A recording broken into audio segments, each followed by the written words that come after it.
Chat Games.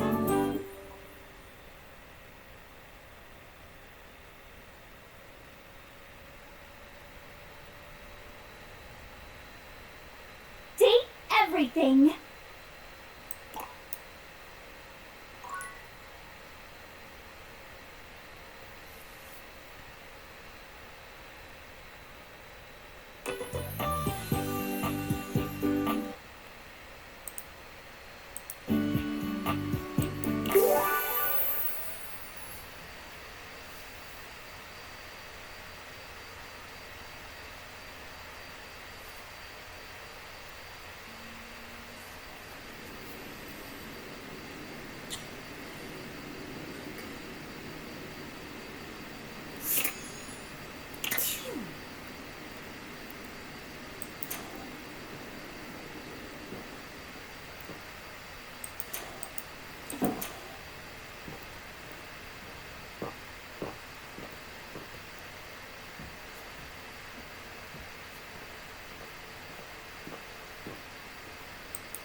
You see a slim, dainty gentleman in a well-tailored suit.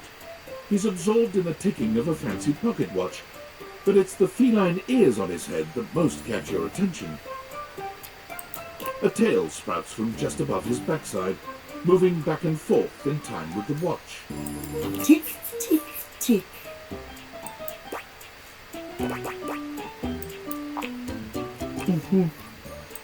Why have you come? I don't see interruption to meditations on the beauty of time on the schedule.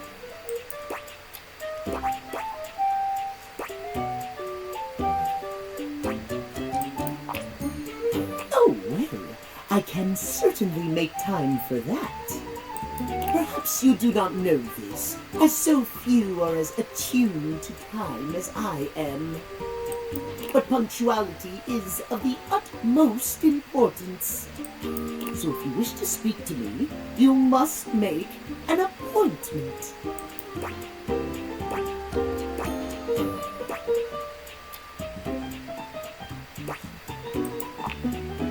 If VIP stands for very intelligent and punctual, then yes, I am. If you wish to make my acquaintance properly, you will return with an appointment.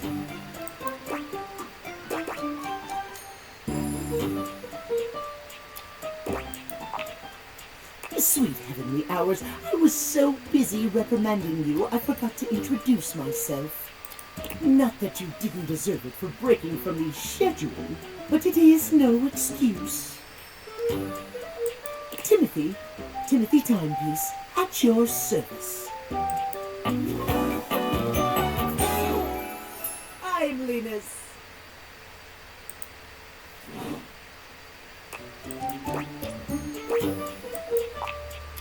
It most certainly does not. We should all be obsessed with the beauty and perfection of time. The safety of it, really. As long as one abides by the schedule, nothing can be out of place. You will abide by the schedule, won't you?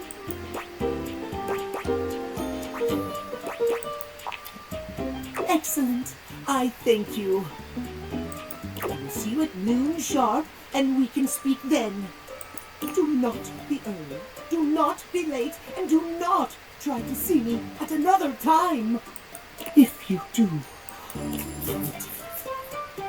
catastrophe on timeliness.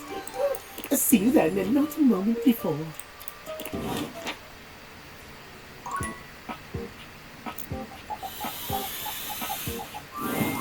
Your mirror has done its job dutifully over the years, accurately reflecting your image back at you in good times and in bad. But today, there is no reflection for you to scrutinize. Only a long-haired beauty, who looks at you like you're a work of art.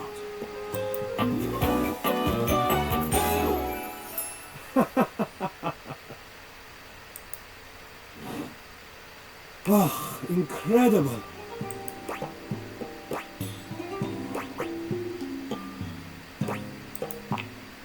Amir throws his arms out to stop you, gesturing to you to stay where you are. No. Don't move. Step back into the light.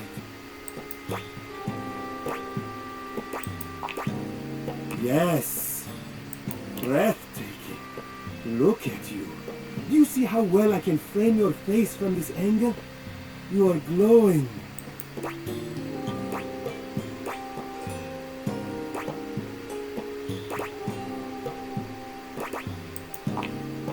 When you are accustomed to the extraordinary, even the extraordinary appears mundane.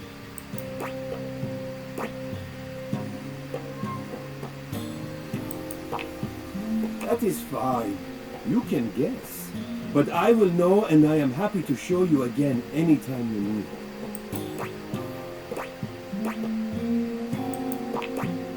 Yes, I am for reals. I am standing right here in front of you. Are you for reals? You come to me with any doubt about what I see so clearly. Your radiance. It is possible you are not for reals.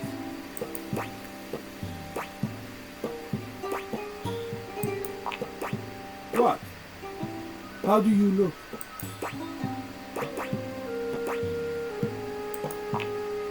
Nonsense. You look... You know, dear, the dress is maybe not so flattering for you. But that is such an easy thing to change. Easy and fun when you are ready. And even your lack of finery cannot dampen your natural allure.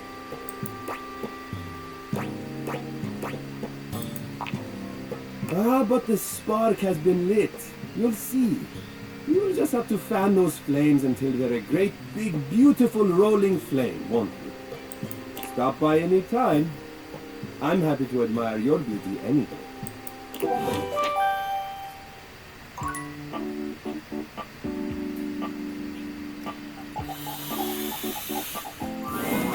A strange figure stands before you, a whirlwind of conflicting energies and vibes. Manic and dignified, friendly and intimidating. She's dressed like some sort of quasi-Victorian text-themed aristocrat.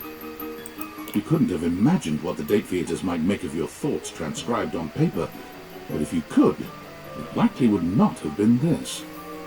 As you approach her, she launches right into what feels like the middle of a one-sided conversation. Why do you ask? Oh! But the blue one and then the butterfly. Why is there so much sand? Ugh. Oh, I'm getting a reading. It's a secret feature. It's called Content Aware. It goes off whenever I have the feeling that something a little off-kilter might happen. It gives you the chance to see if this dateable might be someone you might want to skip due to content concerns. If you're worried that you might miss out on points or stuff, don't get your tushy in a twist. I'll take care of the dirty work for you. No penalties incurred, I swear. Pinkies! If you're interested, you can turn it on now. You can also turn it on or off anytime I see ya.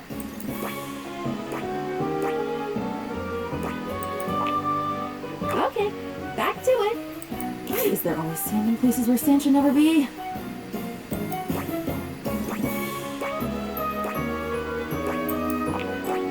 The sand on the beach was stuck under my nails. But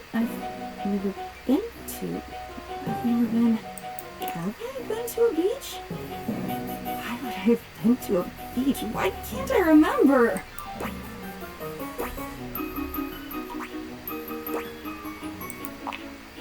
None of it's normal. If everything is normal, nothing is normal. And why won't you tell me? Now you keep a secret. Anytime, band leader. It's a bad rhythm you're leading. Too much percussion. Too much booming and banging around in here. Nobody ever means it. Nobody ever means anything. That's the problem. Pushing the button. I didn't mean it. Smiling at the man across the room, and when he comes over with a loose drink in his hand, I didn't mean it. It's mean. It's mean to not mean what you mean. And a side of applesauce, please.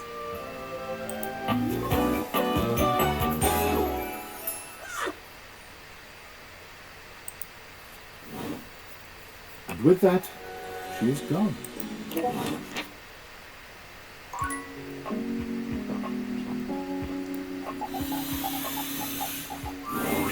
It takes you just a moment to properly evaluate the figure standing before you. Her hair and clothing are such a jumble of various holiday decorations, it throws you. What time of year is it again? Have you truly been locked in your house for so long that time has lost all meaning? She is adorable, though, and her energetic greeting shocks you right out of your quiet contemplation.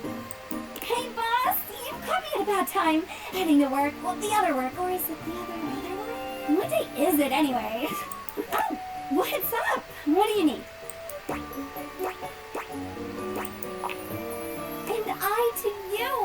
So many things and so little time. Makes you want to cry. That was bad. I'm Holly, by the way. Hi! Oh, and who are you? Did you already say? Sorry. And a little rush for the dish dash. Rat race, all that. Oh, the boss of my boss. Your big boss. I've heard about you. Just some tidbits. Anywho, I'm so sorry, but I'm already running late. So have to chat more though. I'm working a double and opening closing tomorrow, but swing by first thing in the morning. That's when I'm usually able to sleep. That work? Great. Okay. Bye.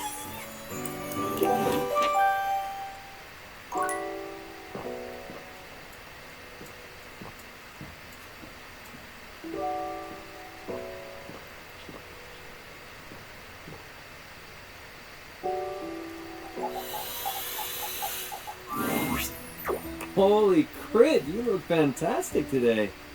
I've been thinking about you. Maybe we can get into some fun later? I'd love to play a game with you.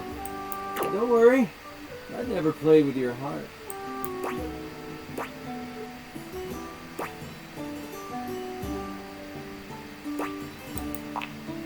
Oh, so many more. So many. But not just yet. I need more inspiration. And the one thing that always helps with writing campaigns is guilt and deadlines. Since I don't have any of those, I might just take a break.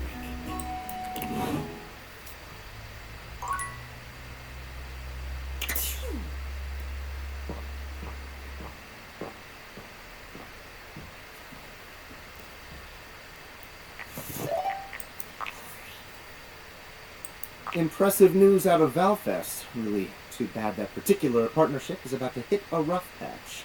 But then David's never been great at partnerships. I see you've had the opportunity to test out the prototype. I'm enormously grateful to you for concealing the prototype. And I'm sorry I dropped all this on you so unexpectedly. I know protecting it is not a responsibility you asked for. Maybe not even a responsibility you want. But I had no other choice. Every other Valdivian employee's allegiance was unknowable, except you. Because you're paid the least out of everyone. I can't get into that right now. Anyway, it's not safe to talk. I will return when the signal is secure.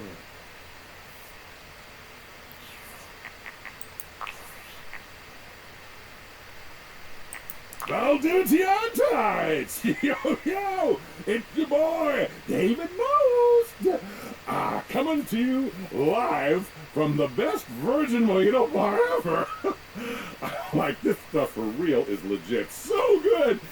I've had like 12, and I feel amazing. Can't believe there's not any alcohol in it. Jade's 19! Hey, did you guys see how dope that presentation was? We rocked that! Like, people keep saying we're at dire financial straps and need urgent restructuring. Here my dad was like, you're gonna get smoked by your top competitor, Bitewave. Dead ass. And I'm like, okay, Dad, if you like Bitewave so much, why don't you marry them? But does Bitewave have a contract with the U.S. government? No. I just want to say I love you guys, but not Franklin. Don't love or miss Franklin at all. You hear me, Franklin? Night-night, nerds. Hey, did you guys see how dope that presentation was? We rocked that! Like, people keep saying we're at dire financial straps and need urgent restructuring. Here my dad was like, you're gonna get smoked by your top competitor, Bitewave. Dead ass. And I'm like, okay, Dad, if you like Bitewave so much, why don't you marry them? But does Bitewave have a contract with the U.S. government? No. I just want to say I love you guys, but not Franklin. Don't love or miss Franklin at all. You hear me, Franklin? Night-night, nerds.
A very, very yellow punk dressed in studded leather glares at you.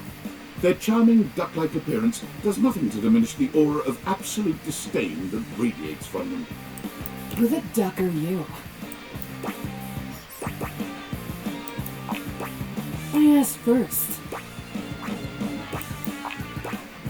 I'll ask third, like this is a ducking competition. Who the duck are you, jerkwad?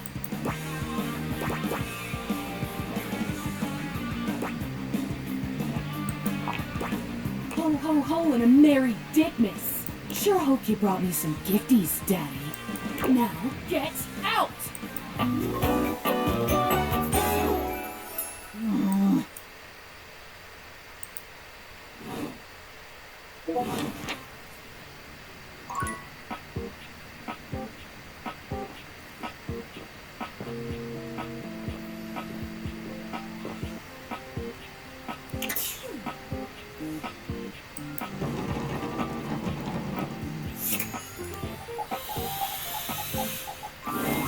Dorian standing in your way is nothing new, but something about this time feels definitive. Sorry, this one's locked. The attic. This is where you keep your lesser things. Memories, art, and other such nonsense. There's a safe in there as well, presumably full of treasures.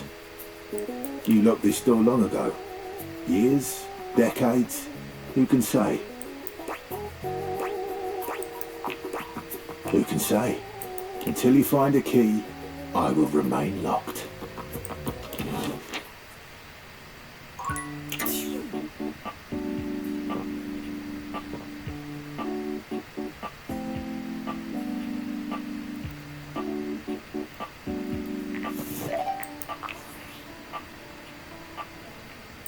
Based on how plastered David was in his last most mail, he must have finally discovered the prototype is missing.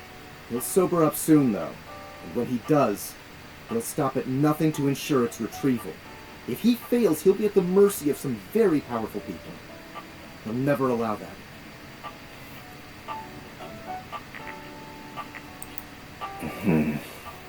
I guess it's imperative that we trust each other. And I've been asking you to trust me without being fully transparent. I know all this because I created the dateables. I'm glad you think so. We are obviously in alignment. Anyway, I can't talk now. I'm stealing coffee shop Wi-Fi and the barista finally noticed I'm only ordering tap water. Remember, under no circumstance allow David to know you possessed the prototype.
A red-haired traveller lifts her goggles to peek at you, revealing freckled cheeks and stunning blue eyes. There's a friendly air about her that makes you want to hear her stories. Now, why, my love, you look some lost. Where are you on to?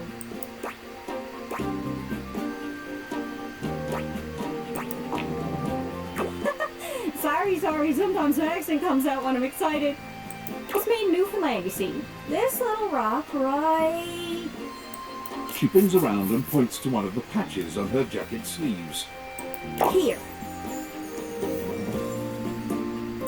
Friendliest folk you'll ever meet, but the dialect can be a little much for some. I'll try to speak plain for you. Name's Gaia, by the way.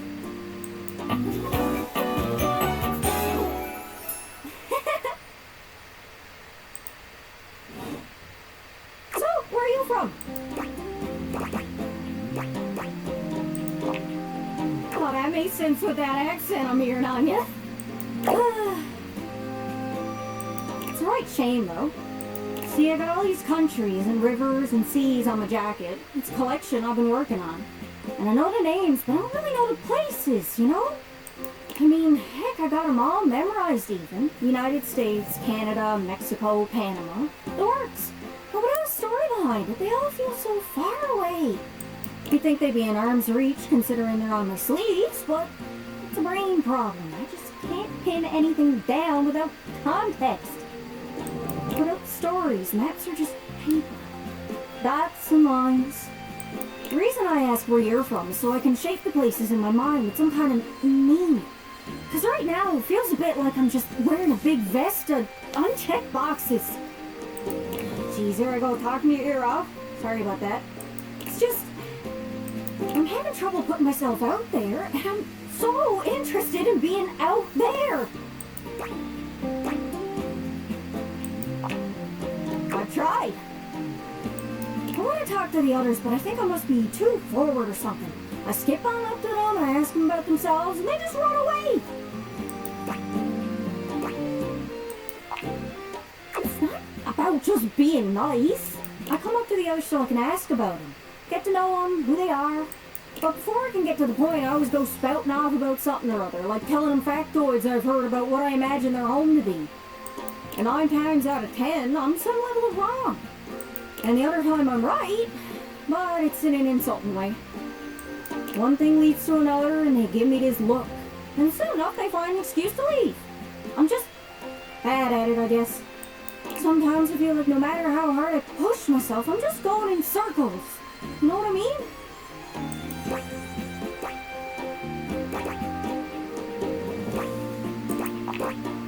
It's hard, isn't it? I can see why you need practice for dating. It's just too easy to mess up. You say one wrong thing and poof, they're gone. So frustrating. Sorry, I think I might be Mercator projecting on your situation a little bit. Oh, whoa, I just had the best idea. You're running into the four winds meeting with people and speaking to the others, yeah? I'm sure some of those folks come from other places, right? Travelers, you know what I'm saying. Why don't you ask them what they're about? Get to know them a little better, figures out how they ticks, and come back, we'll have a yarn. Sound good? Speak plain, guys, speak plain. Okay, so, you're speaking about objects all over the house. You know, some of us have little labels that say things like made in China or Hecho in Argentina on the bottom. Well, that means those objects are travelers. They come from away. They're from somewhere else. Somewhere on my jacket. Those are the objects I need to talk to. Those are the ones who can fill out my checklist. This map is uncharted. But if you can bring me back stories from those travelers, then I'd be able to write little notes down here and there, and pretty soon I'll be a bona fide travel guide. It's everything I've ever wanted. And you'll get a chance to practice talking more. Are you shy? I can help. People tell me that I never shut up. I can help you learn to never shut up. Doesn't that sound great?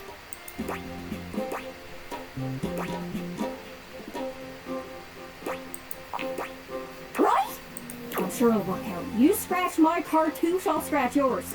What do you say, partner? Exploration buddies? Really? Oh, I appreciate it.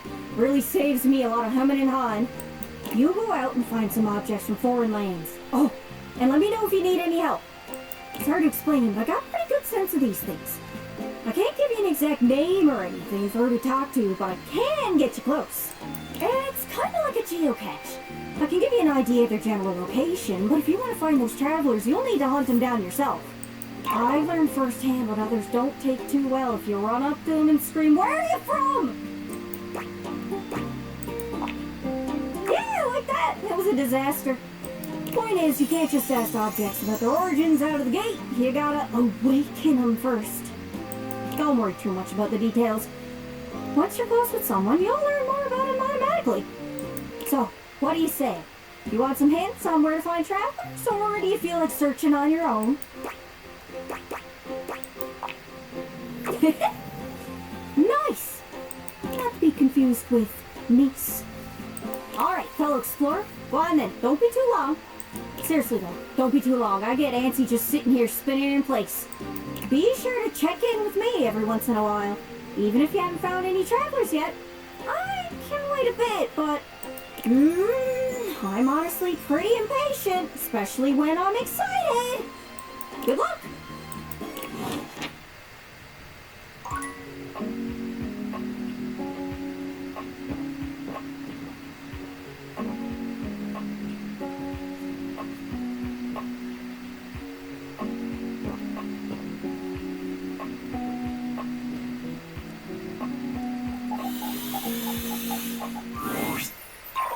What are you doing here?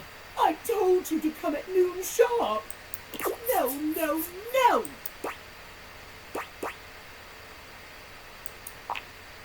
I am beyond mad.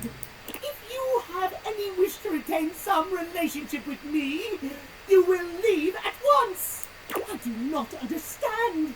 Why do you stand here staring at me? I told you I'm...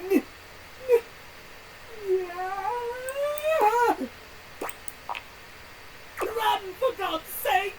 Timothy falls forwards onto his hands and knees, arching his back like a frightened cat.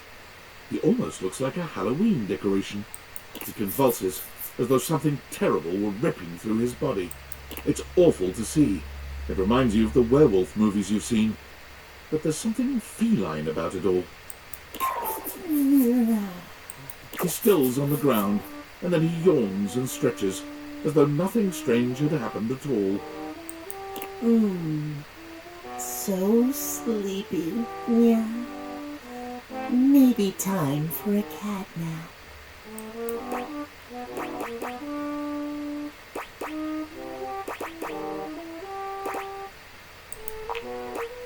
What? This? Does it upset you, Master? You own the clock, don't you? That makes you Timmy's owner. Yeah. You don't like it when Timmy calls you Master?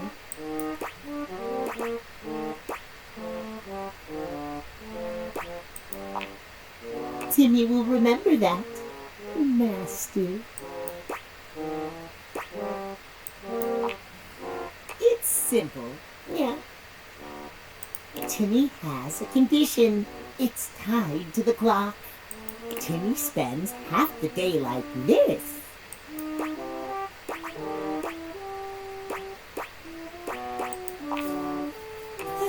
Precisely. Timmy loves himself just the way he is. But when he's back to boring soup form, he hates himself. All he cares about is schedule. Yeah.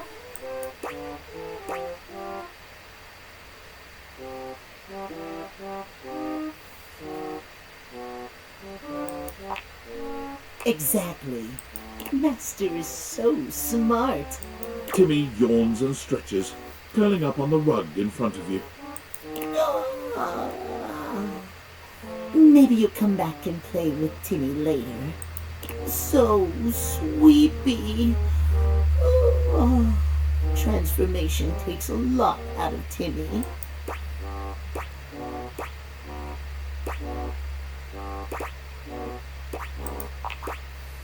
Timmy doesn't care. Yeah. Just come when Timothy tells you not to. Timmy is here before or after noon. Nap time now.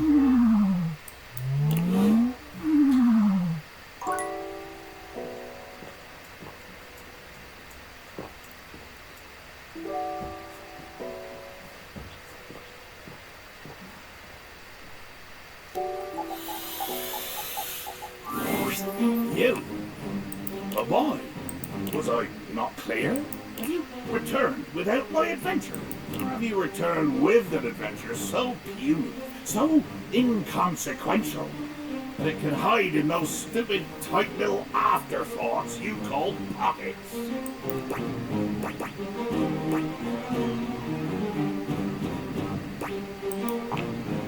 Come back without it again. You will beg for the release of the locker before I have done.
An utterly charming secretary hurries into view, giving you an apologetic nod. Hello there. What can I do for you? Her greeting is cut short as she seems to recognize you mid-sentence. Oh! Oh my goodness gracious! It's the human! Oh. Well, I wasn't expecting you today. Oh, golly, I must look an absolute mess. You must be here for Mayor Celia. Me? Oh, I'm nobody. Nobody at all. Just Mayor Celia's assistant. I do odd jobs here and there. File papers and lifting stamps. The mayor's up in her office doing the real work. Whole line of folks lined up outside her door now. I could pencil you in for an appointment, if you'd like.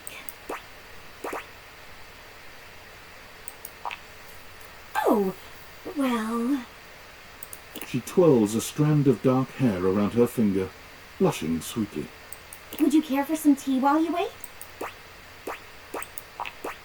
Perfect timing. Just so happens I've got a kettle all nice and ready. How do you take it? Coming up. I'll use the nice cup since you're a VIP. Don't tell the others, though. Wink. Probably could have just winked my eye instead of saying it out loud, huh? Florence stumbles, pitching forward onto her hands and knees. The tea spills all over the floor, though thankfully the cup doesn't shatter. Oh, no. Gosh, that just spilled everywhere. Right on the carpet of my good jacket. Oh, that's gonna sting. I'm so sorry, dear. I need to dab this out with a towel right away. Would it be all right if you showed yourself up to the mayor's office? Just this once? Oh, right. I'll make it again first. So sorry about that. Oh, come on, Florence, get it together. There she is, the mayor herself. She simply radiates poise and power. She's an intimidating sort of beauty, but you find yourself intrigued to learn more about her. So, in summary, I just think if I could get a little more foot traffic around my bar, I'd get more business. Oh, Beverly, I understand your concerns. But what do you expect us to do, dear? We already put up posters and held fundraisers. We can't just move the fridge, stove, toilet, and everyone else out of the way to clear foot traffic every night. We could try that. Bev. Fine. Trust me. We're doing everything that we can. Alright. But if nobody's in by next week, I'll be back. I'm sure you will, darling. Celia presses an intercom button on her desk. Florence, dearest, send the next one in. Yes, miss. Hi. Hello, Mateo. What can I do for you today? That's a great question, actually. Now that I'm here, I can't even remember. Isn't it funny how that always happens? Right when you need to think of something to say, your brain just sort of goes blank? You know what? It was probably nothing. I don't want to waste your time. I know how busy you are. I'll just see myself out. Mateo, come, sit. Tell me what's bothering you. Right. It's just... Go on. It's Lux. They're kind of pulling cords around the house, refusing to pick up after themselves, keeping the whole bedroom up late with their streams. It's really been stressful for the inanimals. And I don't want to get anyone in trouble, but it's just been a lot, and... All right, Mateo, all right. Lux, you said. Yes, ma'am. I'll have someone take care of it. Thank you. Next. Hello, Wallace, darling. Whoa! Yes, I remember from last week. It's on the docket. Whoa! Think nothing of it. Next. Oh, it's you. I don't believe we've formally met. Mayor Celia. I'm also the president of the HOA. That's Home Objects Association.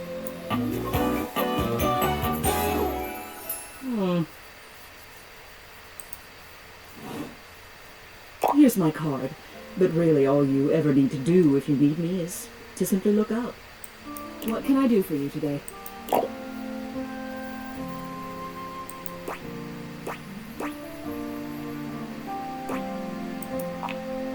Well then, hello.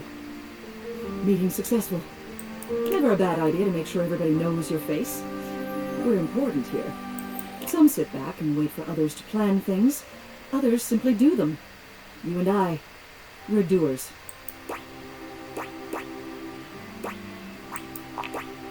That hardly precludes you from getting things done. It just means that you do them quietly. You seem like a reliable sort. I wonder if I might ask you a favor. It's about my assistant, Florence.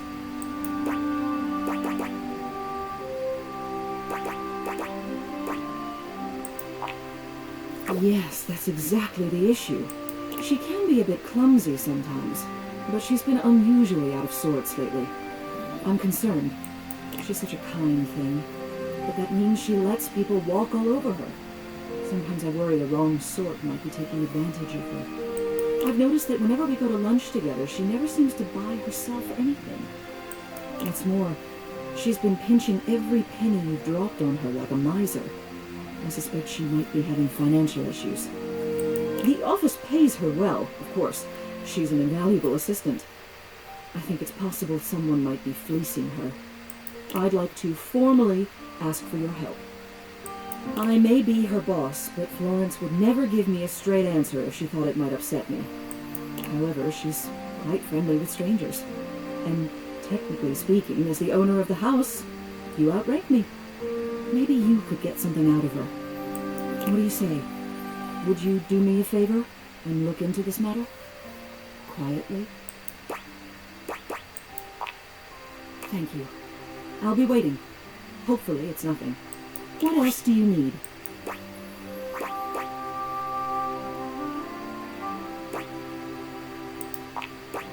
You have done so. Keep well.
Nothing. You were very animated last night. You seemed quite happy about something. I wonder what sort of dream you were having.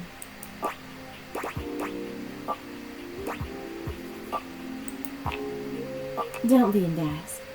I'd love to hear all about it.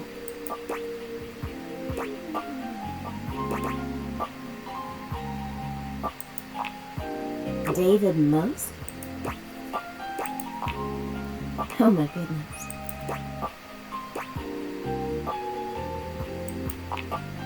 Did you do it? So then you and he... Wow. It sounds pretty hot if I'm being honest. I don't. But power disparities... Something about that has always been deeply sexy to me. You're lucky to have such fun and sexy dreams. I can't say I've been so blessed.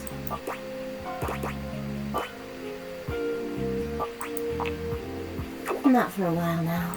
I haven't slept well for years now, to tell the truth. But it's not something I want you to worry about, alright? All I care about is knowing you're sleeping soundly. I just want you to be comfortable and happy when you're with me. I hope you're satisfied. I'm so happy to hear that. I could talk to you for hours, but I'm sure I've taken up enough of your time. Well, here's to pleasant dreams for both of us tonight. See you tonight.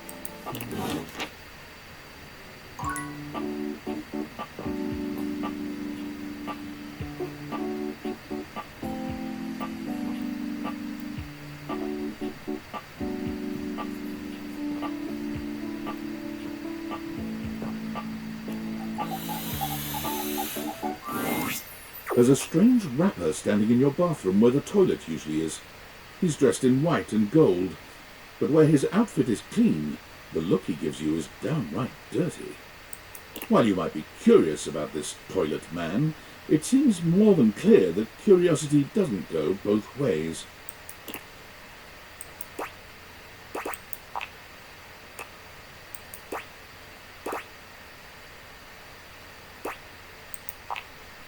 The toilet man springs into action, raising his hands to his mouth as he begins to beatbox.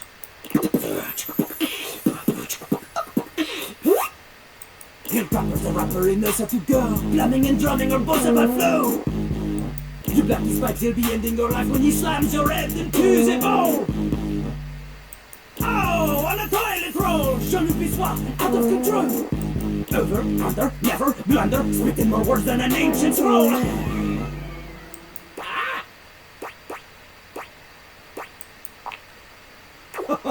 No. Holy Crap was Jean-Luc's old stage name. Now he is Lil Crapper. More secular, huh? Wider appeal, you know? Anyway, you know Lil Crapper. You love him. Everybody does.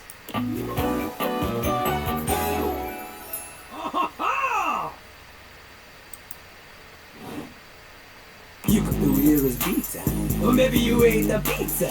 You got to take a seat so you can deposit the food you ate.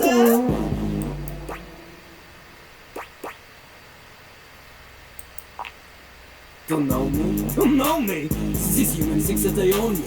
There's always one thing on my mind, and always one thing only. I'm a rapper, the best you've seen, a shining dream and porcine. He's like a bidet on his spitting the truth, going down quicker than gin and the mousse. They call him a bottle mouse, letting the naughty out, but that's a way to appeal to the youth.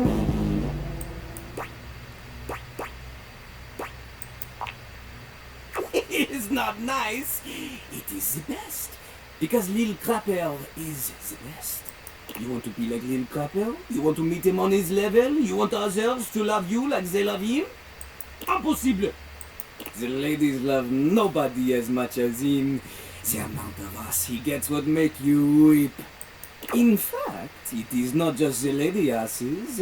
Lil Crapper accepts any ass. He is not picky. He accommodates. But some do not accommodate. These are the people he has no time for. Those who don't understand his syncopated singing, they do their business, they leave, he does not talk to them. You want to hang with little crapper? You do as he does. Don't just rap, you need to show him that you can crap.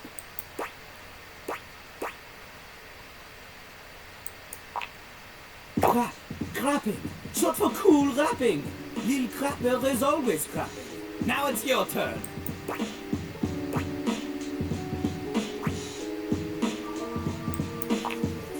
Jean-Loup makes a dismissive gesture. That is their problem. Lil Crapper, he is ahead of the curve. He is a wordsmith, eh? He is like Voltaire, French. On a related note, Voltaire was my number 2 pick for my nom de plume. Not from Lil Crapper. Lil Crapper is not a teacher, he is a test. You study on your own time. You cannot keep up, you fail. But if you can match his rapping skill, then you will be able to woo anybody. If you have the skills to woo Lil Crapper, then any partner will be within your reach. In fact, if you can match Lil Crapper in a crap battle, then he will fall in love with you.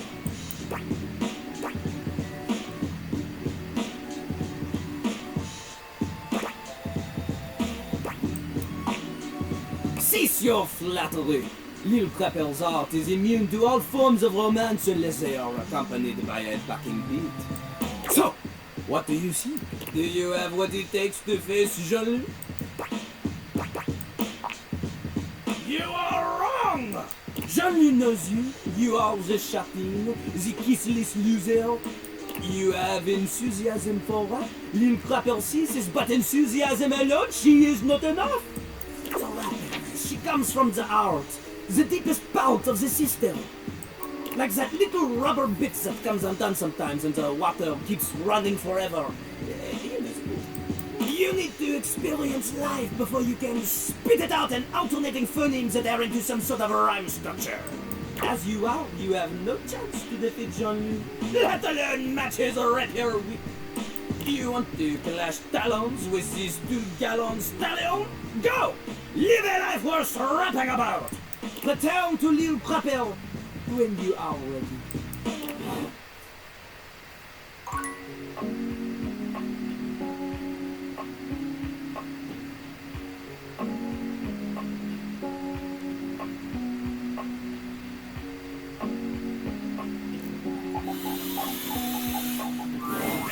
It's not all that surprising that your towels would have a look that one can only describe as fresh out of the shower. The fluffy terry cloth clothing and glistening skin are expected. What you did not expect to see, however, was a six-pack you could do your laundry on. Wait, hold still. He holds his hands out in front of him, stopping you in your tracks. You didn't do anything. He backs away from you, slowly and carefully. Just don't move. Ooh, there's some water on the floor. Let me get that before you slip and fall. He bends down to mop up a tiny puddle, standing back up with a grin. There, all good.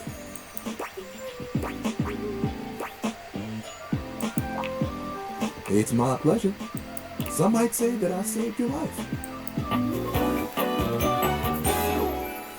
Hey, hey! Did you see that dude?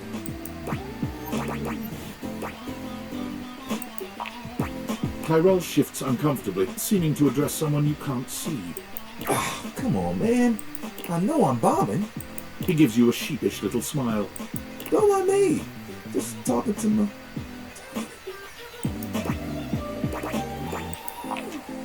Well, it's whatever I fold it up to be. But today, it's a swan.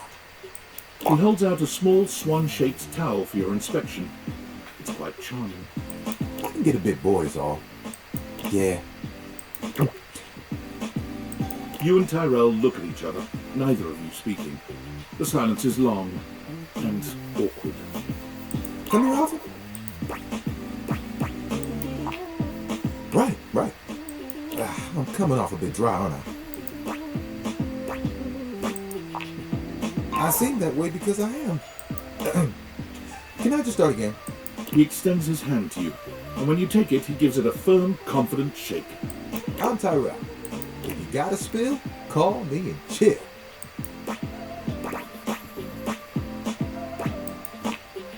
It's just something I'm workshopping.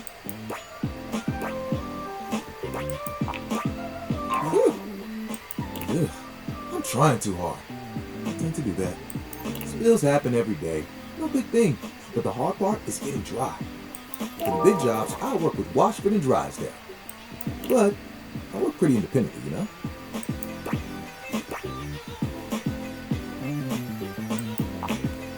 Don't I know it?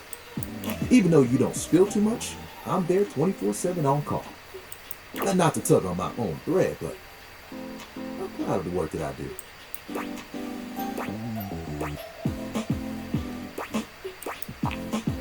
I mean, who doesn't? There are things I want to do, but my job is important, you know? Those spills ain't gonna unspill themselves. And I won't be spilling things to you until I get to know you better. So, let's make a deal. Next time you see me, I'll show you something cool. And maybe I'll tell you a bit about myself. I'll show you an idea I have.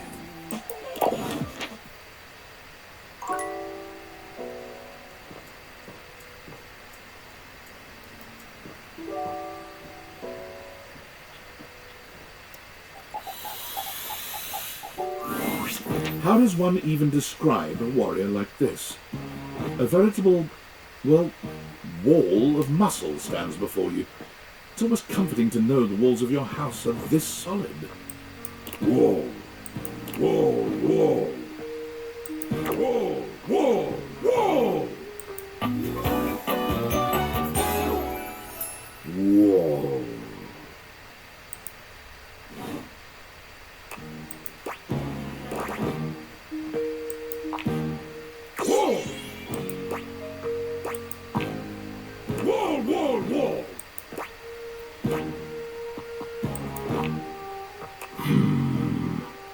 He beams at you, a flush spreading across his cheeks. I love you!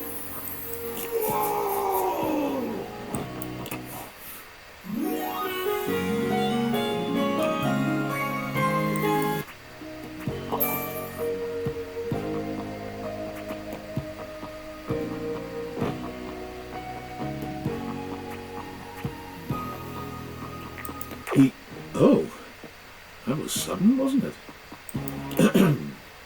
You and Wallace, who has only just introduced himself to you, are now lovers. His gaze settles on you, filled with tenderness. His drywall heart beats only for you. You live happily ever after.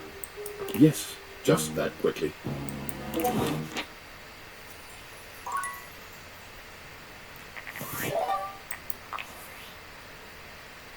Yo, I know it's been a sec since we talked, but I've been sitting here trying to work, and all I can think about is the fact that you're, like, dating your couch and your TV.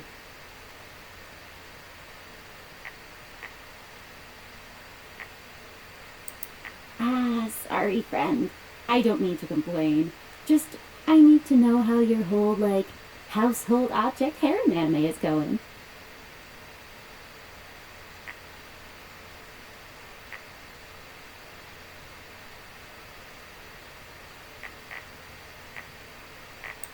Why do you sound unsure? Welcome to dating, friendo. It's complicated for everybody. Humans, animals, furniture. Nobody likes dating. Okay, but honestly, like, can you just tell me what it's like? Walking around your house and having, what, hundreds of potential suitors just around? Like, you gotta feel, like, super eligible, right?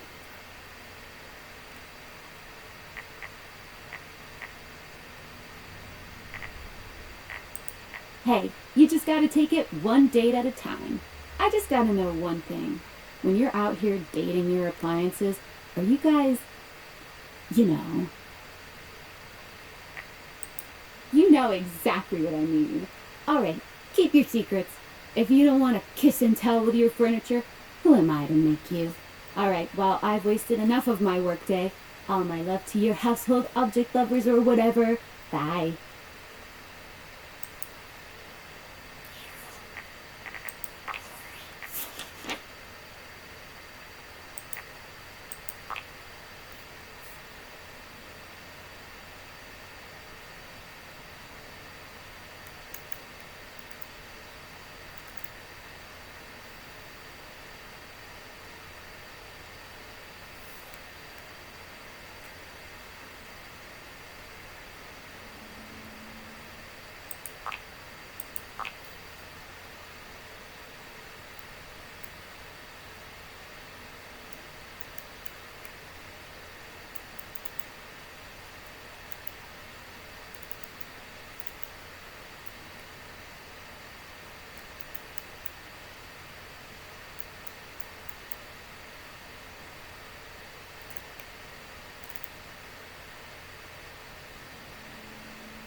Nightmares are nothing new to you, What but the this fuck? terror standing in your room is certainly a unique experience.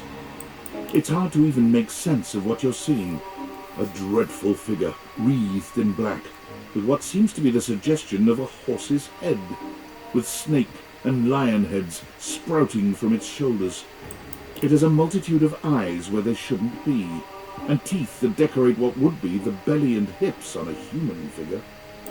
But it's not the monstrous anatomy that freaks you out the most. It's that lizard brain feeling of fear the figure inspires in you. You want to run, but by some miracle, you don't.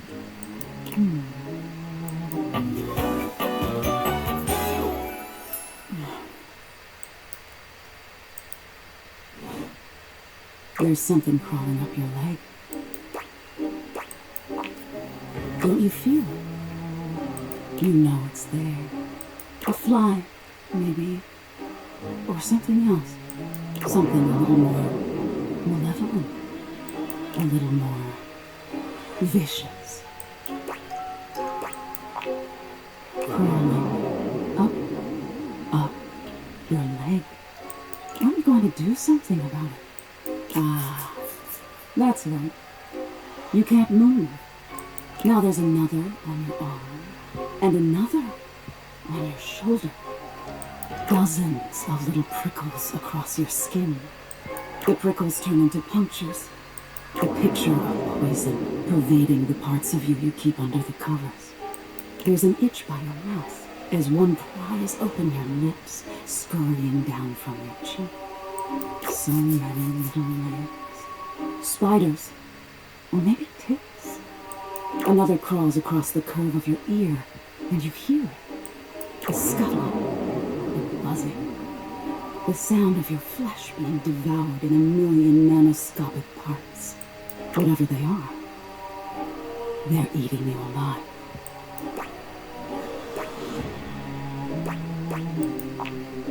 Trying to put up a tough front, huh? No matter. I'll find out what scares you. In any case, It was simply delightful to meet you.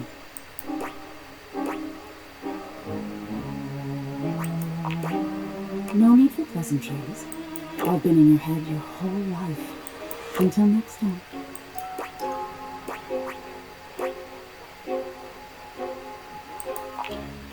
You'll see me sooner or later, but if you want it to happen sooner, they say coffee at midnight is a good way to invite the darkness in. Sleep with one eye open. She fades into nothingness with one last creepy laugh.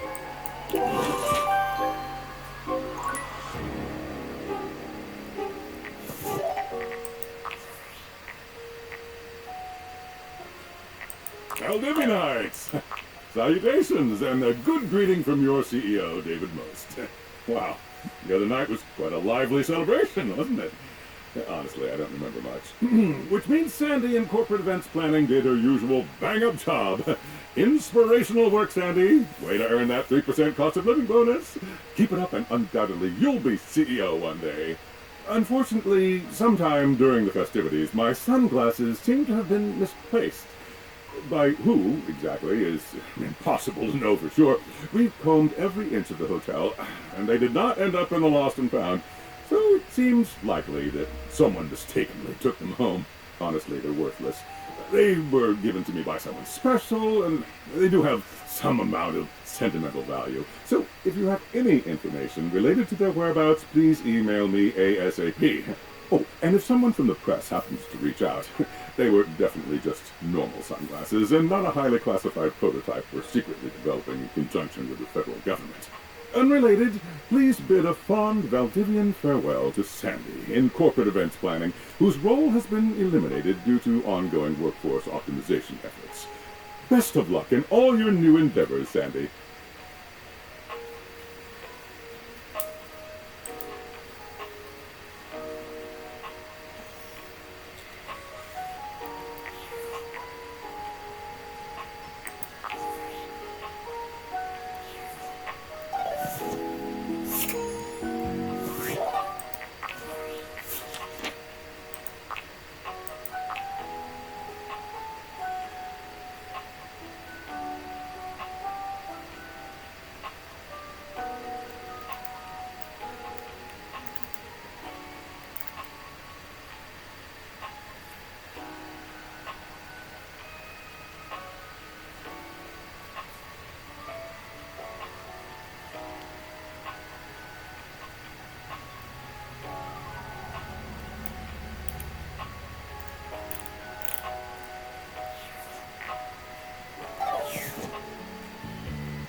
A handsome acrobat greets you with a small yet theatrical little bow, placing a hand on his chest and tipping his head forward.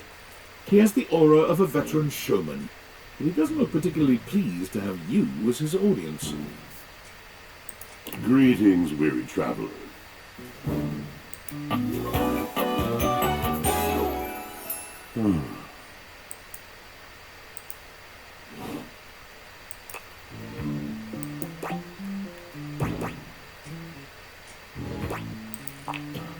Naturally, my senses are heightened when I'm in a mood.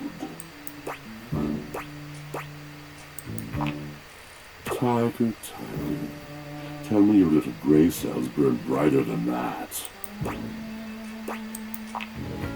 Yes, a long and solitary bad mood.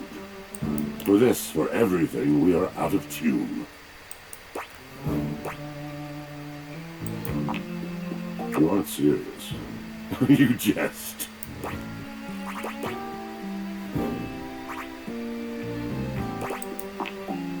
You want to hear my story? I am a servant to the drama of the heart.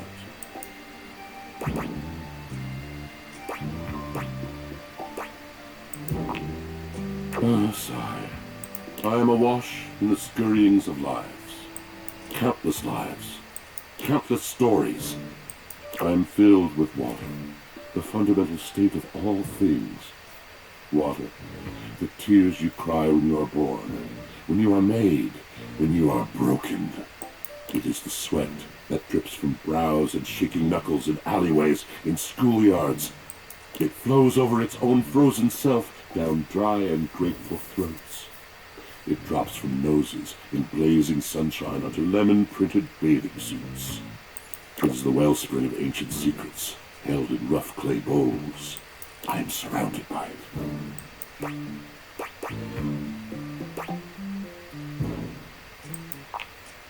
You cannot know the agony that exact decision has caused me. I cannot talk about it. You'll have to ask Drysdale about it. The pale betrayal.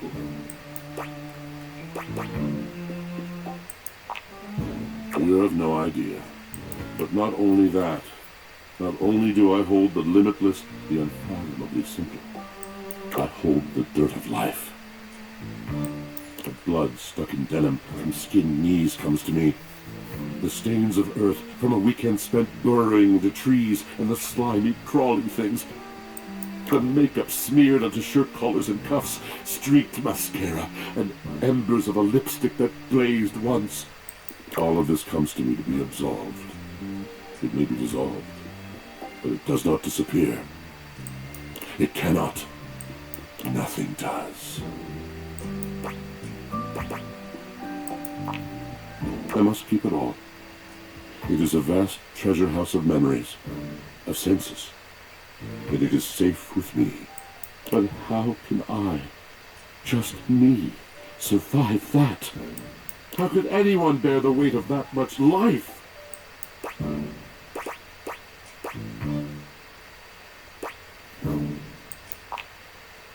Thus are explained the cracker crumbs in the pockets of t-shirts.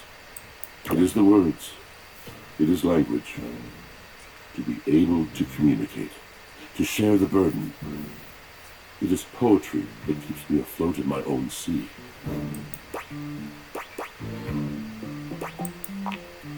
You mean it? And this at last is the dawn? Such bewilderment comes with the sight of the room. I cannot tell. I have lost my only friend.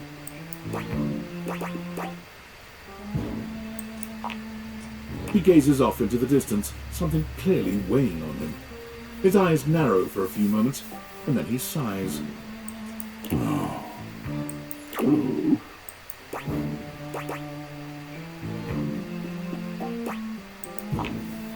Yes, my God, haven't I done enough? Drysdale. He was a phantom of delight when first he gleamed upon my sight. But we are quite forsaken.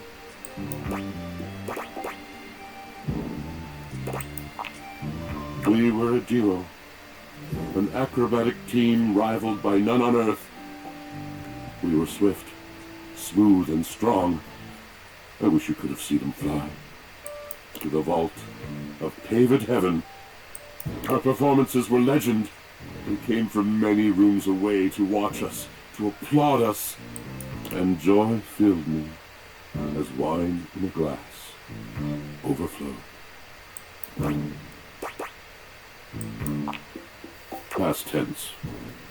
But the physical connection between him and me, it is like nothing I have ever known before or since. He does not need poetry like I do. When he talks, it is a breeze to my tempest. And to him my tempest seems but a suggestion, a rumor of rain in another man's country.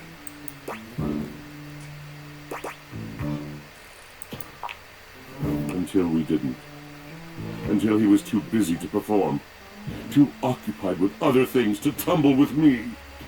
The bond was broken. The bright cord severed. He abandoned me. And when he was finally ready again, I was unreachable. Locked in my own Sheol. Trying to claw my way back to a friend who could not hear me. The wall between us has been impenetrable ever since.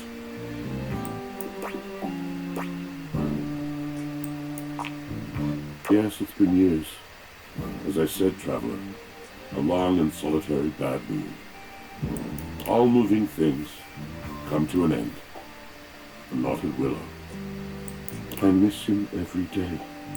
Though you have been a rather dismissive and flippant creature, I find I am still charmed. I didn't know I could still feel that way.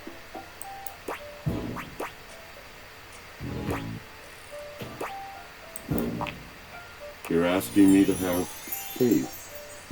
I would be hard-pressed to acquiesce if not for him. I've tried everything else. Thank you, sincerely, for listening. It has been so long since anyone has stopped, has heard me.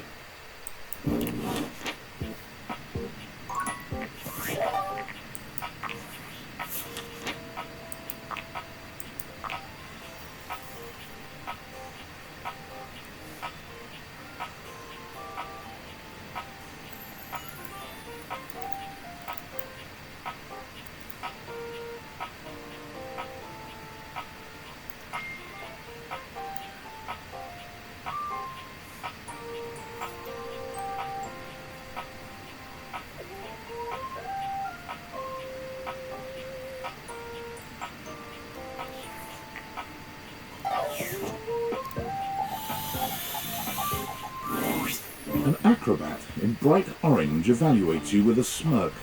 His hair is streaked with grey, and there's a twinkle in his eyes that tells you this guy is definitely going to keep you on your toes. Well, hello there, new face. I may be quite excited to meet you. Oh my god. This is Astarion voice actor. Yes. Wait. I can check now. I have a voluptuous suspicion that may be the emotion I'm experiencing. Yes. Let me see. But of course you are. How could you not be? Look at me after all. Listen to the mellifluous murmur of my voice. Oh yes, it's him for sure. Hardly a murmur. More like the euphonious booming of a cannon from a stone-turreted castle. Marble on all the floors, gold leaf, filigree wrought iron, and my god, the velvet. If I were a castle, I would be absolutely dipped in velvet.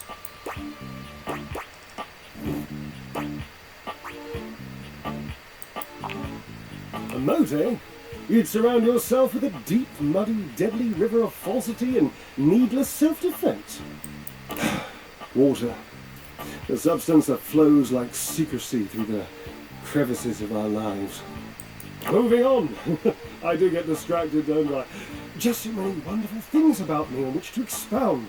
My form alone is a temple of wonders. Which part is your favourite?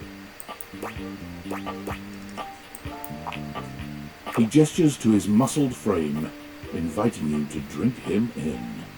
Which of my parts sings the most to you? For me, today anyway, it's my pectorals. They're glistening, enough almost to be felt through the fabric of my tunic.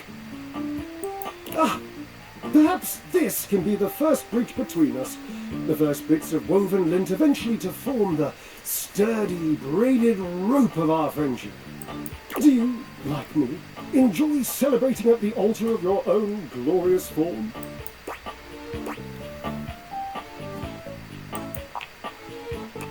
Indeed. I am an enthusiast for anything that challenges all sides of my glorious vessel.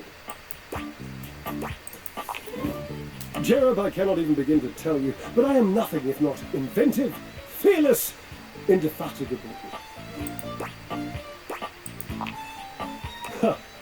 Devilishly so. I haven't given up hope that I'll yet be able to craft a perfect metabolic masterpiece. Gasp! I've had a sudden flash that I should feel excited, but I'm not sure why. Explain yourself, brain! Oh, no, wait, I figured it out.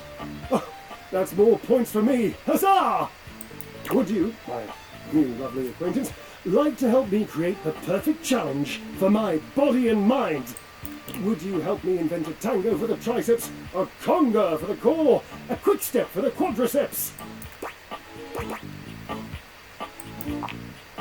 Awesome! Yes, as incapable of inspiring awe, just like my old colleagues. Yes? Yes.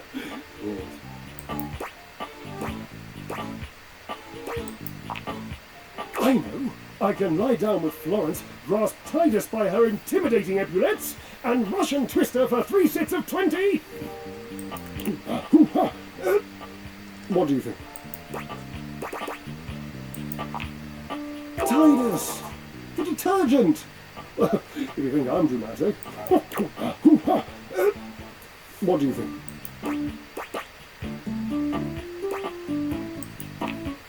Oh dear, no. I don't think that's a good idea.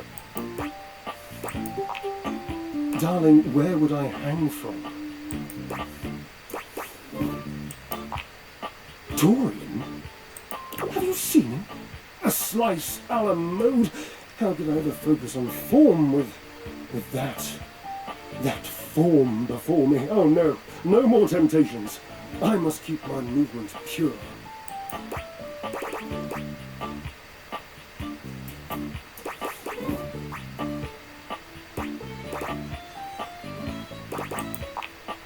Ah, you are a cruel taskmaster. Lucky for you, I am exceptionally well mastered. Rigorous training is the only way forward, the only way to progress. Bring me the ecstasy of discipline, the sublime breath of skill. Oh, for the love of Lent, I sound like him. Washford, of course, he's almost monastic in his approach to physical work. I've never been in better shape. Call Washford for me.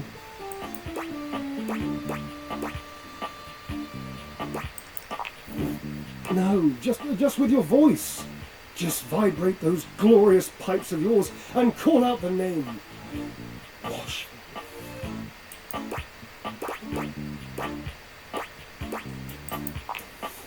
Just wait a moment. He should be here. It appears your pipes are not glorious enough to traverse the great distance that still persists between us. You'll have to use your feet. Not as glorious, slightly floppy really, but hopefully effective. Have at it! Let me see if I'm right.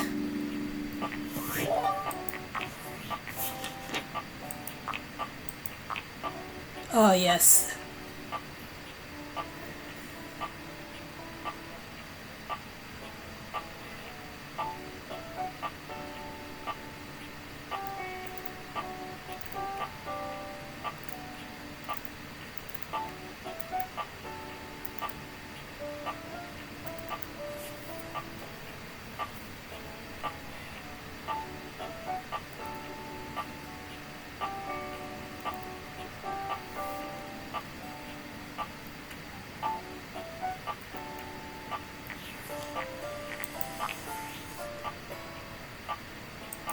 unfortunate about Sandy and corporate events planning. She was responsible for all the best casual Friday things. Now that she's gone, there's finally nothing left of the 7 pioneers. In the beginning, there were 7 of us, working out of David's dorm room, stealing Wi-Fi from the neighbors and using cardboard boxes for chairs. We had no idea we were changing the world. We just wanted to design a more efficient paperclip. But then the money started flowing. Money always changes people. Didn't take long for the 7 pioneers to be whittled down to 1. Bingo. And all this, the wretched soul-sucking corporate monster that Valdivian became, the pioneers never wanted that. One by one, they left, but I stayed. Deep down, I really believed David, the old David, was still in there somewhere. But when he wanted to use the dateables for military applications, I knew more drastic action was necessary. Quickly. I'm sorry, but there's no time. I'm using the display phone at a wireless store and they closed 30 minutes ago. The sales associate is giving me the stink eye. I'll follow up when I can.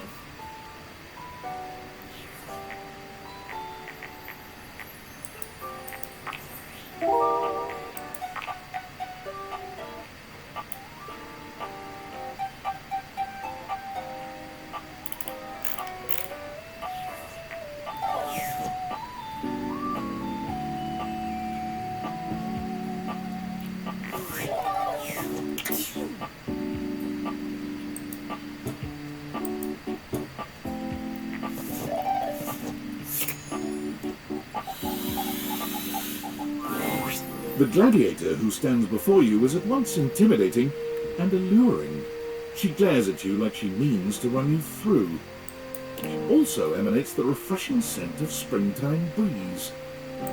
It slightly undermines whatever murderous intent she may actually have. She is beautiful and terrifying, an Amazon in blue and pink. But even as she points her sword at your throat, all you can do is marvel at just how keen and sweetly scented it is. Who dares disturb me?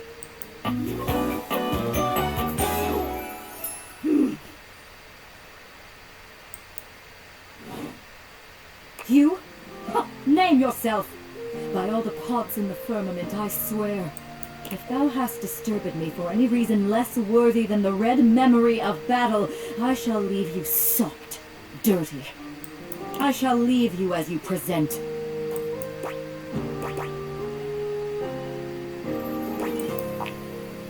Threatening? Thinkest thou truly I have threatened? I have merely spoken, peasant.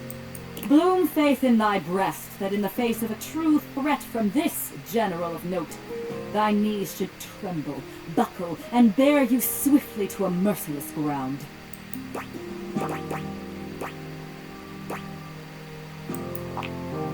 Ah, now I see flattery is thy weapon. Thou wouldst distract me, a saboteur snaking through the lines to deprive my soldiers of their general. Thinkest thou, O fairest fiend, that I will not see?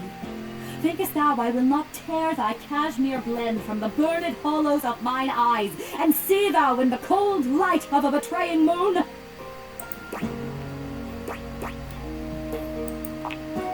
Ah, but here I am. I play into the hands of misdirection by spending my precious energy here with the agents of defeat, instead of on the combed field beside the pods who fight and die for a clean honor. Thy victory fails, withers, stales in place, unwashed and full, lost in cleansing fire. On with you.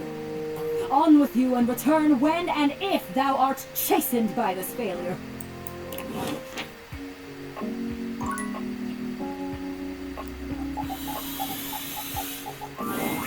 A tall, statuesque man stands with his back turned to you, surveying the dishes, your dishes, on the table in front of him.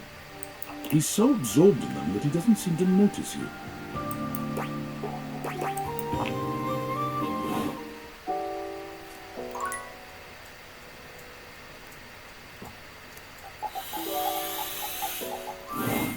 Normally, when you aim your dateables at an object, you see one personality only.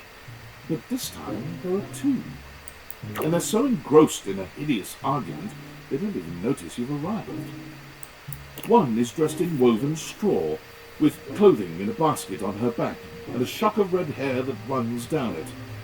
The other is only just visible under a messy mop of dark hair and a pile of dirty clothes he's draped all over his body. Do you think I'm stupid? You think I can't see what's going on right in front of me? I never said you were stupid, but I am starting to think you're insane.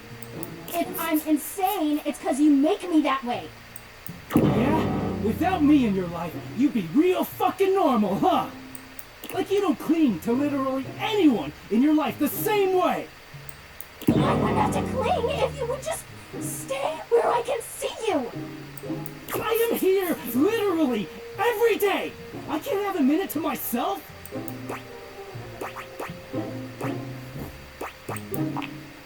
Both of them whirl around to face you, their expressions changing immediately. Oh, hi! I'm sorry you had to hear that, but please don't worry, it's fine. Yeah, just fine. The energy in the room may have dampened, but there's still a thick tension in the air.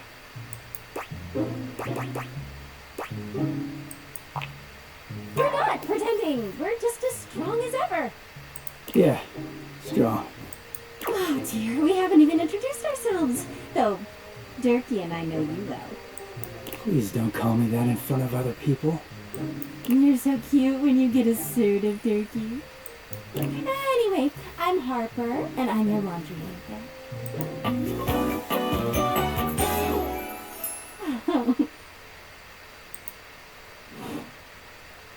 I'm Dirk, and I'm your dirty laundry. Mm-hmm. He is a very dirty boy, isn't he? Harper. Harper stomps on Dirk's foot, beaming all the while. Dirk grunts, but says nothing. Anyway, that's us. You could sound a little happier when introducing us, Durkee. Do I not seem happy? He looks at you, stone-faced. Every minute with Harper is a non-stop party.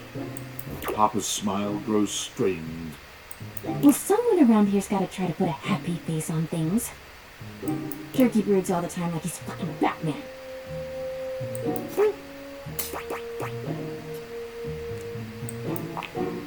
What? No. You know, the baseball-themed superhero who patrols the stadium of Baseball City. Kinda weird you've never heard of him. Don't be rude, Durkee. I'm not. It's just surprising. Not everybody keeps their nose in a comic book like you do. Well, not everybody needs the level of escapism I do. There's an awkward silence, and then... You know, because they're not dating the laundry hamper equivalent of a bamboo finger trap. Harper is silent for a very long time, but you can feel another argument coming. Just as she opens her mouth, you speak first.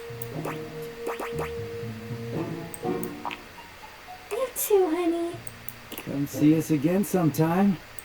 The look in Dirk's eyes seems a bit desperate, as if he's silently pleading with you to return. You can hear Harper and Dirk's raised voices long after you leave the room.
Wait.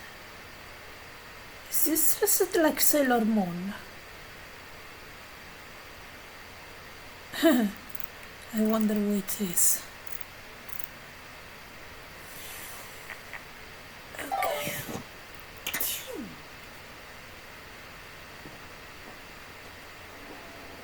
Still have a lot of object to awaken.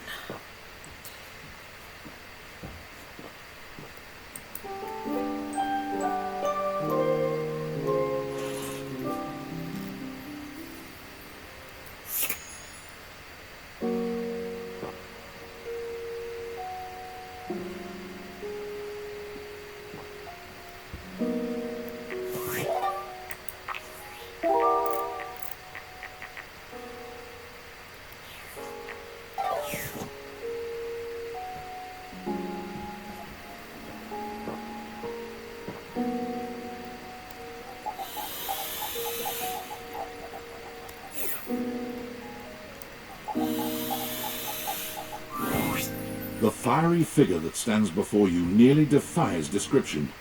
He's fire given form. But despite the hot air that radiates from him, there's something decidedly chill about his entire being. Hey, what up, hot stuff? It's about time we sparked up a conversation. I'm Dante, the fireplace. Mm-hmm. Sure, we just met, but you can think of me as an old flame.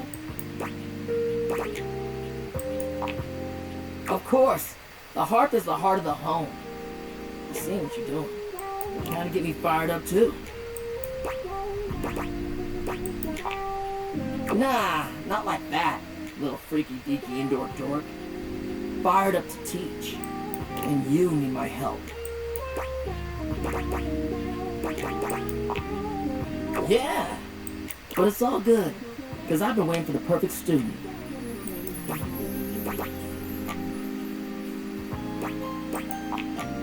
Yup, if you really want to up the ante in this love hunt, you need to work on your pickup lines.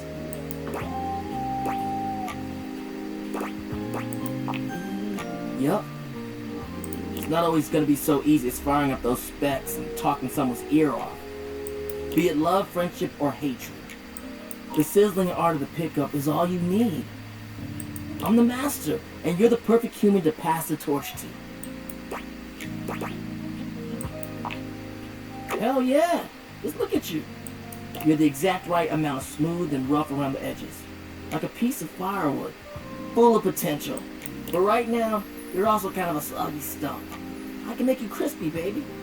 My point is, that with my help you got a chance to burn bright. But if you don't know how to take the first step by talking to someone, you won't ever light the flame. No sweat, hot stuff. I think it's time we start the first lesson. If you can handle the heat, that is.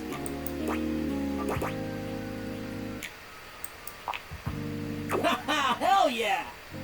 Tell you what, let's start with some punny pickup lines. See what I'm working with here. So what do you think? You up for it? Seems like you're already getting the hang of this. Alright, how about this?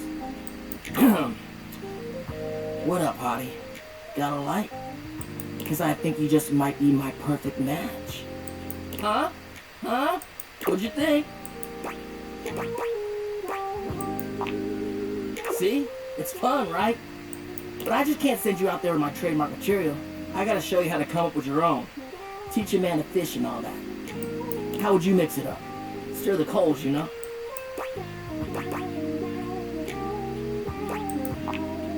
Okay, so what would you change it to?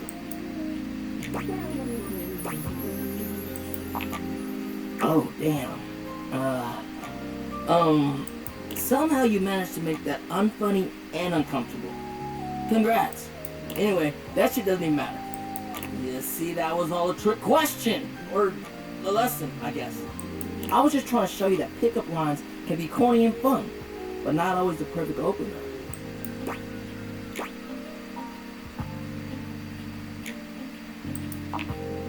Now you're getting it. Tell you what, I'm gonna teach you how to make connections in a deeper way. And your first real lesson in the art of the pickup isn't about some magic one-liner. You're gonna learn how to open the gates of someone's heart, get to know their soul, you know? You ride with me and you're gonna learn how to be smooth, but in a sensitive way. I call this style the way of the flame. Think you can handle it? Alright!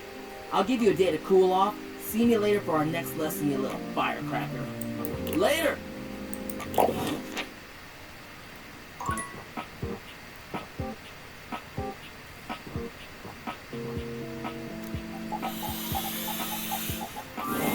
An 18th century dandy strikes a dramatic pose before you, turning this way and that as though modelling in his own imaginary spotlight.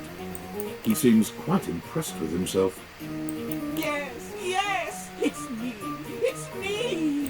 The one, the only candelabra.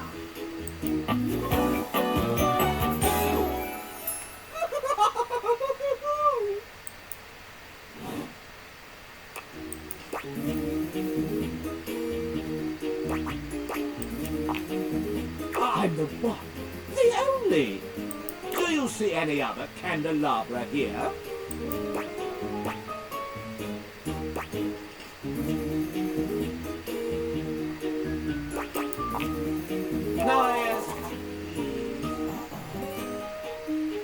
Sadly, she seems to be scandal-proof, that one. My little wits would have made certain of it. My lovely lads, my flames, my sentinels. They travel around the homestead and find out all the lovely lies we all speak.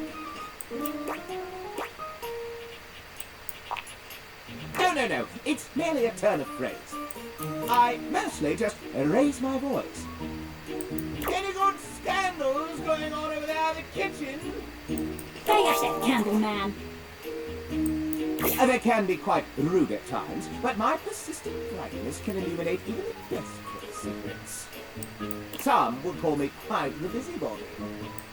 But I would then call myself a beacon of truth.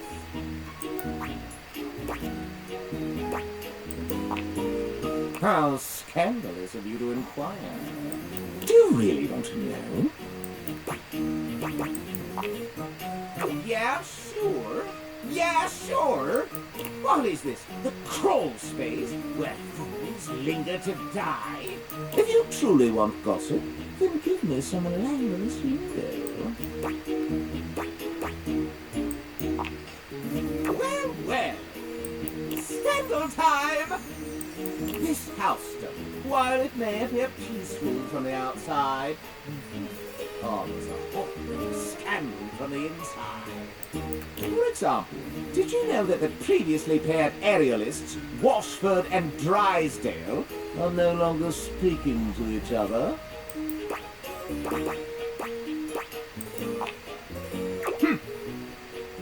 Next! Were you aware that known vagabond Bobby Pig is on the loose once more? Can you imagine the heights they are planning? Can you imagine the romantic dalliances as they make their way through the house? More scandals abound. They say there is a shadow that does not obey the laws of physics. A true scandal that undermines the physical realm.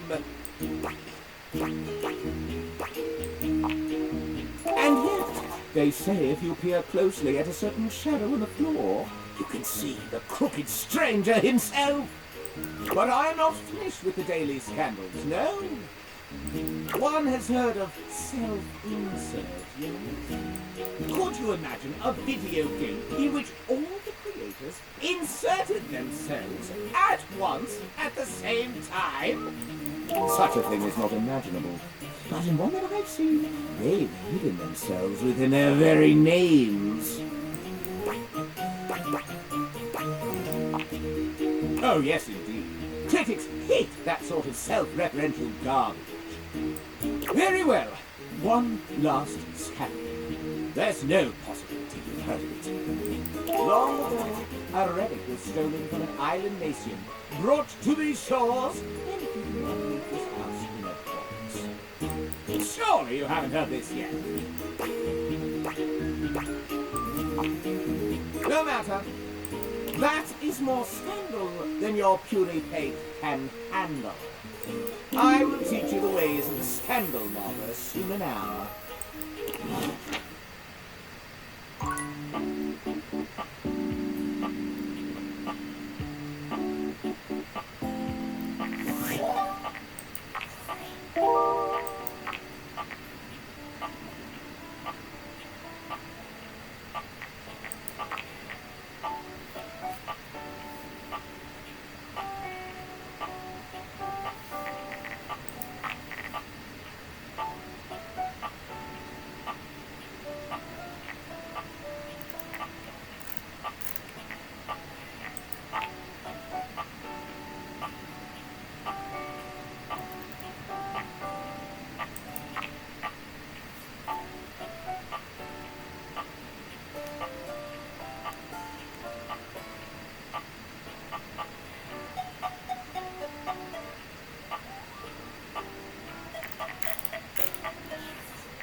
Dorian stands directly in your way, unmovable and unimpressed, and facing away from you entirely.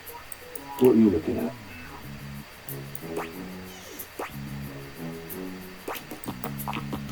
I'm looking at the backyard. It's an important job.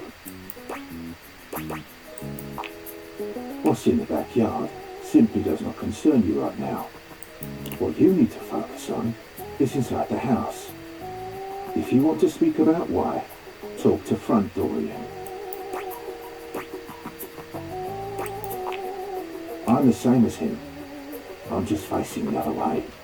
There isn't an evil board in my body. I've been straight with you, now be straight with me, and go away.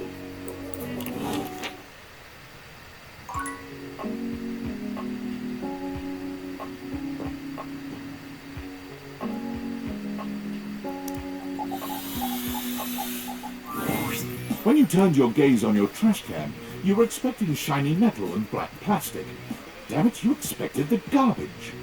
What you weren't expecting was the handsome face, sculpted jaw, and delicate peaks of skin artfully framed by actual garbage. This garbage lurker, for his part, seems far less impressed with you. What?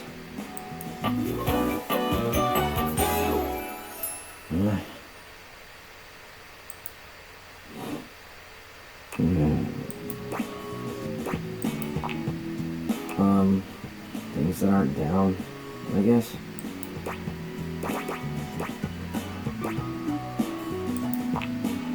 Huh.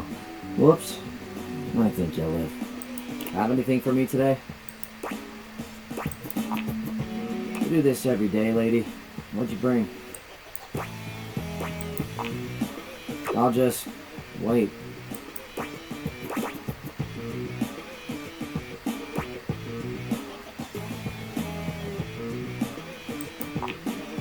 Clementine, huh?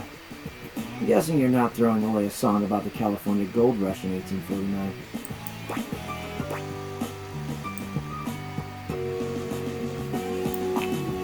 Okay.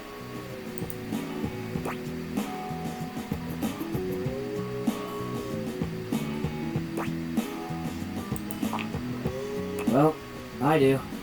Nice haul. I'll take it.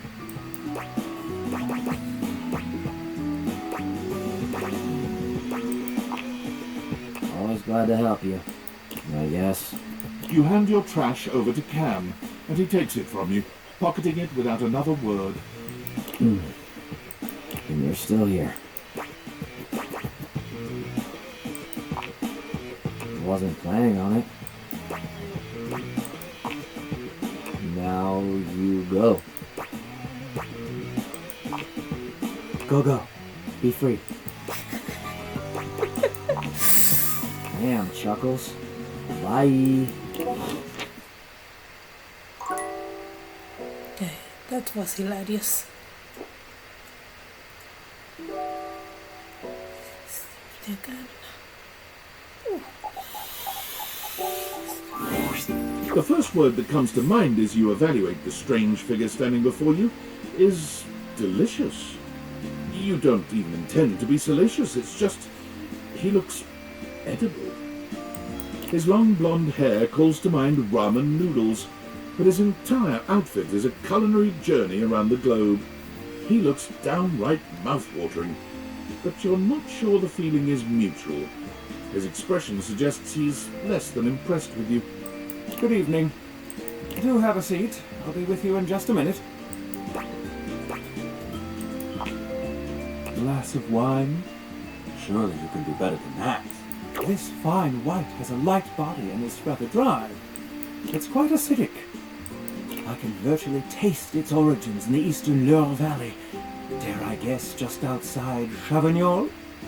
And as its taste matures on my tongue, I detect notes of honeydew, grapefruit, and peach. And a certain minerality. Flint, grey salt.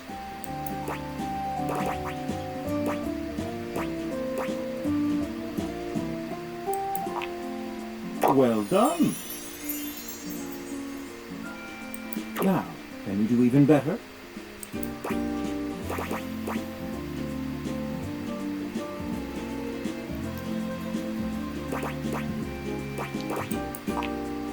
Indeed, an excellent idea. Well, now you're just showing off, and I'm very much here for it. But where are my manners? Allow me to introduce myself. I'm Mitchell Lynn, food critic extraordinaire, paragon of the perfect, advocate of the adventurous, and bane of the beloved.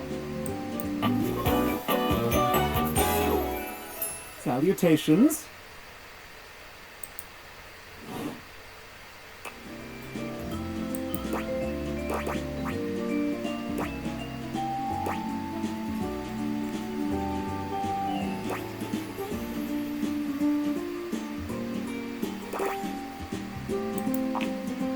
Like it. I live for it. And not just food, but the whole of the experience. The ambiance, that interplay of sound, sight, and scent that whets the appetite, that inspires the mind. The art of service, be it subtle theater, delightful formality, or downright brutish charm. And of course the meal itself. From the minutiae of the menu to the presentation on the plate and the very titillation of the tongue. Dining in all its forms is the blood that flows in my veins. Listen, I'm afraid you've caught me in a bit of a hurry. 3 new spots have just opened up around the house. I'm eager to give them a try and see if they measure up to my exacting standards. Say, how would you like to accompany me? Brilliant! So, where should we go? There's a new Hawaiian fusion place in the living room. Daisuke's sushi spot in the dining room is supposed to be pretty swanky. Freddy Yeti has an ice cream joint in the kitchen that's worth checking out.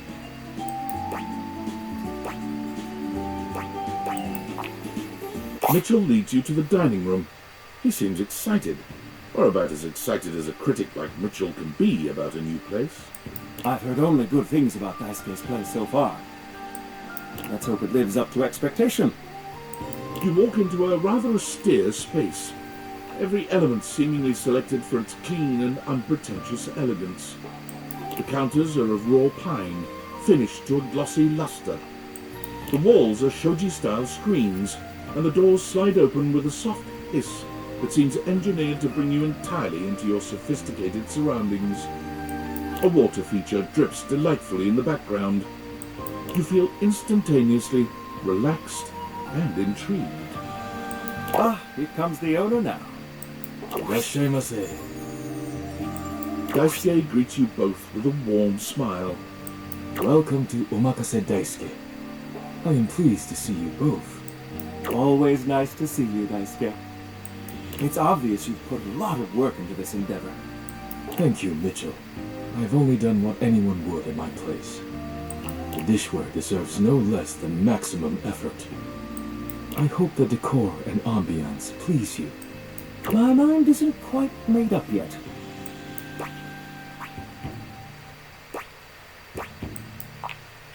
You do?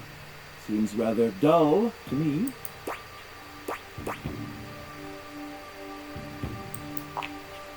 Understated, you say? Let me take a closer look. Why, you're absolutely right. I thought at first it was lazy and weak decor. Lazy and weak? Mitchell continues on, as though he's not heard Daisuke. But look around you. Perfectly clean, lighting muted but warm. This wood shows the signs of a master carpenter. These chairs have been selected with painstaking care. And as I listen, I detect the subtle dripping of water from a waterfall pond. That is only Sinclair's chronic drip. But I thank you all the same. I feel almost as if I've been transported to the Tsukibayashi Jiro. Delightful, simply delightful. Let's move on to your speciality, Daisuke. What are we to make of the settings? Before we begin, I am obligated to tell you that Scandalabra's stories about the silver are damaging lies and not to be believed. Believe the Scandalabra? I'd sooner let Sinclair process an insurance claim for me. I'm glad we are all in agreement there. Now let's have a look. We appear to be missing chopsticks.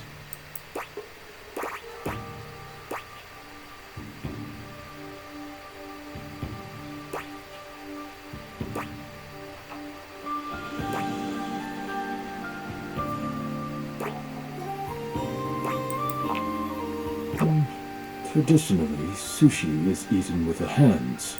All right, let's get down to business. I'm starving. As the name suggests, we offer only omakase.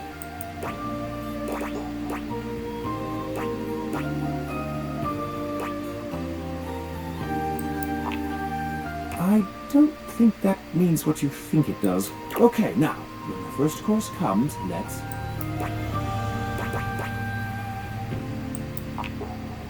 Sushi must be eaten right away, within the first 10 seconds. Here you are. Please enjoy. Daisuke places a dish before you containing what must be the most hideous, clumsy nigiri you've ever seen in your life. The fish is misshapen, and the rice seems to be falling apart. What are we looking at, Daisuke? Is it not obvious? This is eel. I see.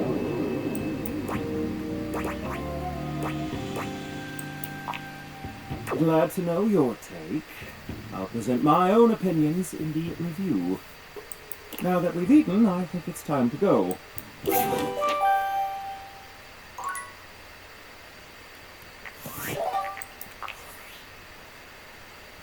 I'm sorry for the abrupt intrusion, but there's an urgent topic I need to discuss with you immediately. Is everything all right with the date theaters? Are they operating efficiently? Well, as you know, I'm able to remotely monitor their functionality, and I've been noticing some deeply troubling readings coming from the quantum catalyst activator. That's very sci-fi, but essentially, the quantum catalyst activator is the internal hardware that allows you to directly acknowledge a thing's existence.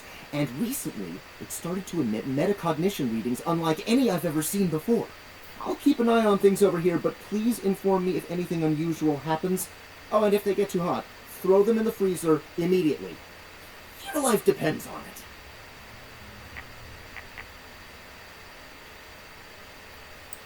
Sorry, it's not safe to talk anymore. I'm in a really sketchy neighborhood, and this phone is super duper expensive. But I'll keep analyzing the data.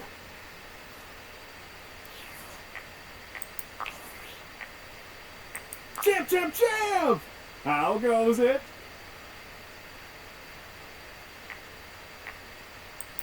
I guess I don't know how to speak to the youth today. Valdivian would like you to complete an exit survey based on your time here. How would you rate your time with Valdivian? Alright, everyone has an opinion. And now that one belongs to us. I appreciate you participating. One more question. If you were to recommend, Tom for a job somewhere, how likely would you be to send his resume along? That really means a lot, champ. Here comes my resume if you ever have any leads.